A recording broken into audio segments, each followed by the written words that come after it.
Hello, Team Edibles. It's that time of the year. Yes, it's Ramadan. Let me share with you how I made this kose. Into a bowl, I pour in my beans. To that, I add water and then I go ahead wash the beans. I'll drain the water out and then I add water to it again. I'll cover this and then allow it to rest for 5 hours. You can also leave your own overnight. It's 5 hours, guys. I will transfer this into a larger bowl. After 5 hours, see how easy it is to peel off the skin. Yes, very easy.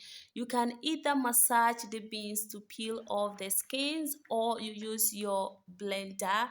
But hey, I did my off camera and I used my hand because it was very easy to peel off the skins using just my hand to massage. And these are the skins of the beans. Oh, that is a lot of fiber, guys. This is a lot of fiber. And I'll go ahead, drain the water out. We are done with the beans. To my other ingredients, I'll be adding 1 egg, onions, pepper, and then salt. So we will go ahead and prep our onions.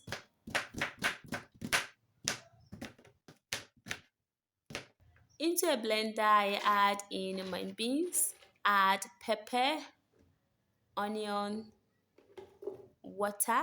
Please do not use too much water, but in case your blender blade is not moving well, hey, you got to adjust the water. You cannot damage your blender in the name of Koose.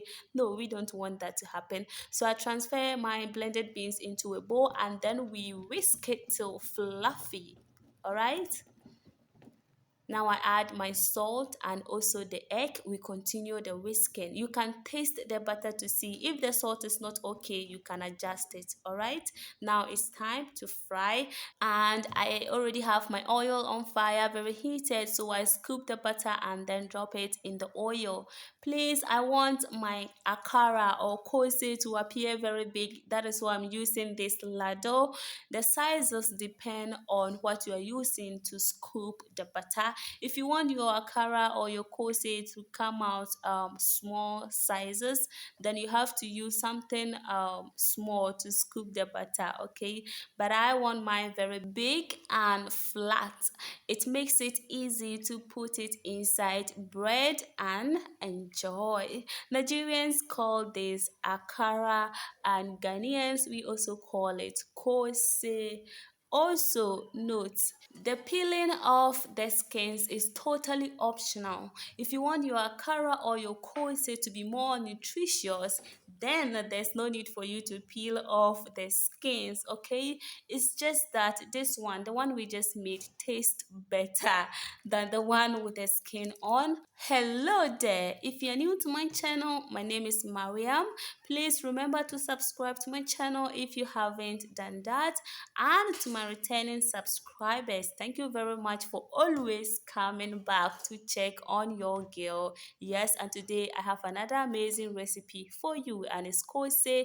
Tada, we are done. And this is not all of the kose. Frying is still ongoing. Thank you for watching. Please like, share, and subscribe to my channel. Until I see you in my next video, stay blessed. Ramadan Kareem.